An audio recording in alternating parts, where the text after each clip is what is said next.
In this video, I'm going to explain the concept of a sensitive nervous system. And this can help to explain why even for people with the same injury, some will go on and make a full recovery, whilst others are left in pain months or even years later. It can also explain why pain can sometimes seem to creep up on us and occur for no apparent reason. I've got a couple of young children, and like many children, they play with Lego. And like many children, they leave their Lego on the floor sometimes, for unsuspecting adults like myself to step on it. They don't necessarily do this on purpose, but they do it, and on occasions I do step on it. And it's quite common knowledge that stepping on a piece of Lego is extremely painful. It is really painful. So why is that? What's happening? What's going on? We have nerves all over our body, and they form part of our nervous system. They help us to navigate the world around us by letting us know what's going on and giving us information. There's a little bit of an electric current running through these nerves, like this, and the level at which those nerves rest is known as the resting potential. When I come along and I step on a piece of Lego, I put my weight through the foot and step on the Lego, and those nerves become stimulated. And they get stimulated enough that they reach this threshold here and cause pain. A lot of pain. And they cause me to jump up in the air. Now that's not always a bad thing. We want to know if we've caused any tissue damage. We want to know if we've hurt ourselves. If I've stepped on a piece of glass, for example, I experience the same thing, but I might need to check my foot, I see what's happening, and if there's some glass in there, I'll take it out. I'll clean the area.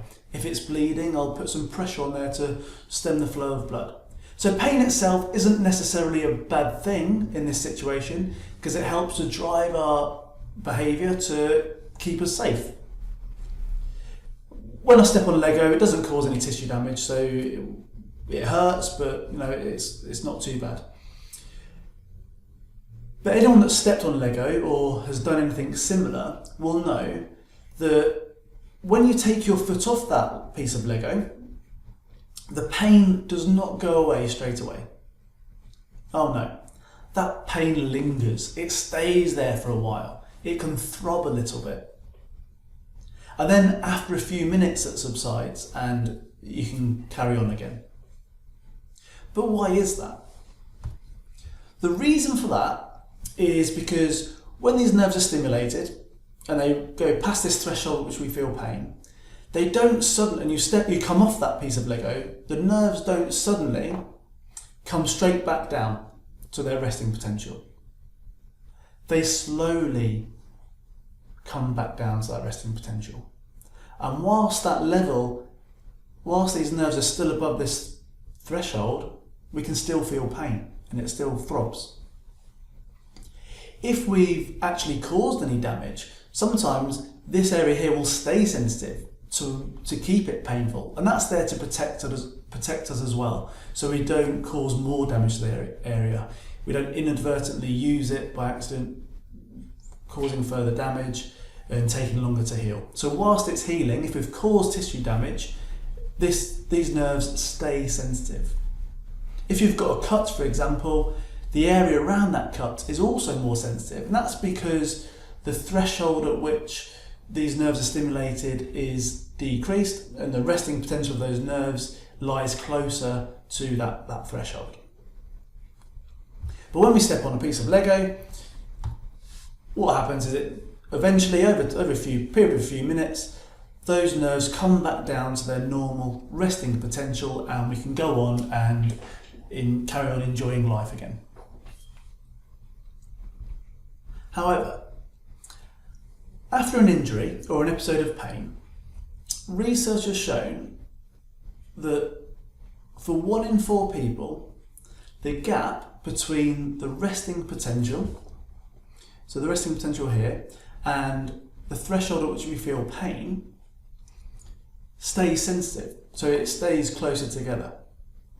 The threshold at which we feel pain, the resting potential doesn't come back down to rest at the level it was before, and it stays higher. And it can be a combination of the resting potential staying higher, but also this pain threshold coming lower as well. And that's known as a sensitive nervous system.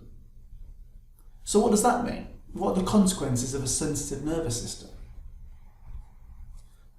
Well, activities we do in day-to-day life, such as walking, bending, getting shopping out of the car, emptying the dishwasher, all of these things will stimulate the nerves in our body to some extent.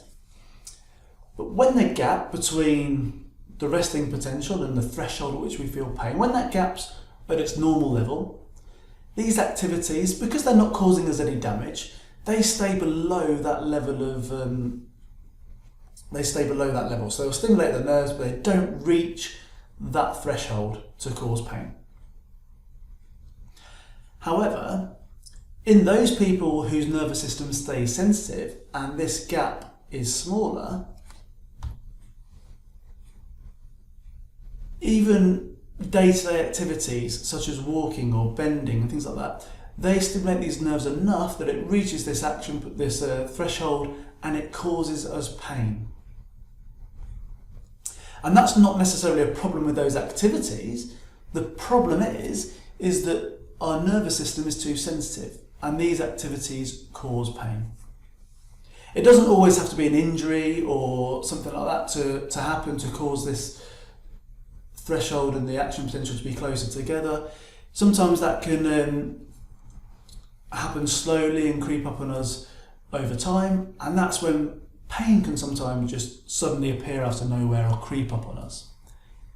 In the next video, I'll discuss what this means for the treatments of pain, and I'll look at some of the reasons and discuss some of the reasons the nervous system stays sensitive, as well as what can be done about it.